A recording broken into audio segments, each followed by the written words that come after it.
ಚಿಂತಾಮಣಿ ನಗರದಲ್ಲಿ ಲಾರಿ ಮತ್ತು ಕಾರಿನ ನಡುವೆ ಭೀಕರ ಅಪಘಾತ.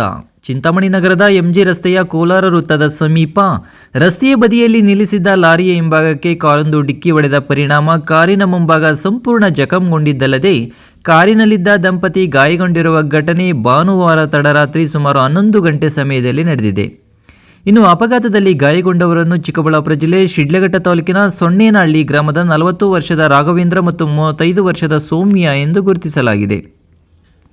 ಮಂತ್ರಾಲಯದ ಶ್ರೀ ರಾಘವೇಂದ್ರ ಸ್ವಾಮಿಗಳ ದರ್ಶನಕ್ಕೆ ಸ್ನೇಹಿತರ ಜೊತೆ ಹೋಗಿದ್ದ ದಂಪತಿ ತಮ್ಮ ಸ್ನೇಹಿತರನ್ನು ಚಿಂತಾಮಣಿ ತಾಲೂಕಿನ ಕಸಬಾ ಹೋಬಳಿಯ ಹೆಬ್ಬರಿ ಗ್ರಾಮದಲ್ಲಿ ಡ್ರಾಪ್ ಮಾಡಿದ ನಂತರ ಸ್ವಗ್ರಾಮಕ್ಕೆ ವಾಪಸ್ ಹೋಗುತ್ತಿದ್ದಾಗ ಈ ಅವಘಡ ಸಂಭವಿಸಿದೆ ಎನ್ನಲಾಗುತ್ತಿದೆ. ಇನ್ನು ಅಪಘಾತದಲ್ಲಿ ಗಾಯಗೊಂಡವರನ್ನು ಕೂಡಲೇ ಸ್ಥಳೀಯ ಜನರು ಆಟೋ ಮೂಲಕ ಚಿಂತಾಮಣಿ ಸಾರ್ವಜನಿಕ ಆಸ್ಪತ್ರೆಗೆ ದಾಖಲಿಸಿದ ನಂತರ ಹೆಚ್ಚಿನ ಚಿಕಿತ್ಸೆಗಾಗಿ ಬೆಂಗಳೂರಿನ ಖಾಸಗಿ ಆಸ್ಪತ್ರೆಗೆ ರವಾನಿಸಲಾಗಿದೆ ಎನ್ನಲಾಗುತ್ತಿದೆ.